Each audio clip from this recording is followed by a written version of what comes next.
দেশের ক্লাব ফুটবলে অন্যতম দল ব্রাদার্স ইউনিয়ন রাজনৈতিক বলির শিকার হওয়া ঐতিহ্যবাহী এই দল নিয়ে আর পেছনে ফিরে তাকাতে চায় না ক্লাবের কর্মকর্তারা। গোপীবাগের পুরনো দলটির বর্তমান আহ্বায়ক ইশরাক হোসেন জানান, যুবদের নিয়েই নতুন করে ঢেলে সাজাতে চান তিনি। দেশের ফুটবলে এক সময়ের অন্যতম শক্তিশালী ক্লাব ব্রাদার্স ইউনিয়ন রাজনৈতিকভাবে নানা ধরনের বৈষম্যের শিকার হওয়া ক্লাবটি এবার চায় নতুন বাংলাদেশে তরুণদের নিয়ে এগিয়ে যেতে। একটা ইউথ একাডেমি করতে চাই, সেটা আমাদের সরাসরি আমাদের ব্রাদার্স ক্লাবের হতে পারে অথবা আমাদের সাথে অ্যাফিলিয়েটেড আরও দুই একটা ক্লাব রয়েছে, তাদের মাধ্যমে এটা হতে পারে।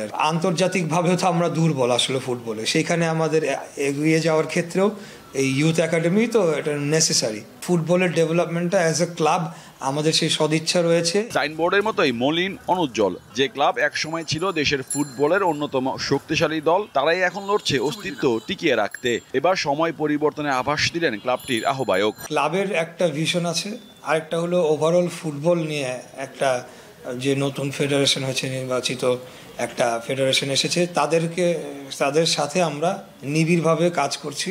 ব্রাদার্সের আমাদের ফুটবল টিম রয়েছে, আমরা আশা করছি যে আমরা ক্রিকেটেও একটা টিম করতে পারবো। 2007 সালের পর থেকে ধীরে ধীরে ব্রাদার্সের পতনের শুরু। 2017 সালে প্রিমিয়ার লিগে সপ্তম হওয়া ব্রাদার্স 2018-19 মৌসুমে হয় 11তম।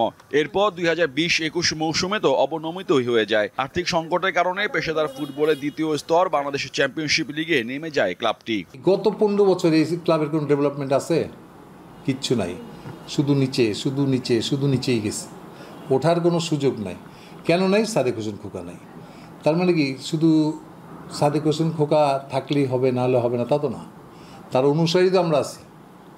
আমরা যেমন ক্লাবে আসতে পারিনি, ঢুকতে পারিনি, সেই জিনিসগুলি বন্ধ করতে হবে। বাংলাদেশ দলের বেশ কয়েকজন ফুটবলারকে দলে ভিড়িয়েছে ব্রাদার্স। চলমান লিগে পয়েন্ট টেবিলে 5 নম্বরে থাকা দলটির লক্ষ্য সংখ্যা কাটিয়ে পুরনো ঐতিহ্যকে ফিরিয়ে আনা। মোহাম্মদ হাসিব, দীপ্ত স্পোর্টস, ঢাকা।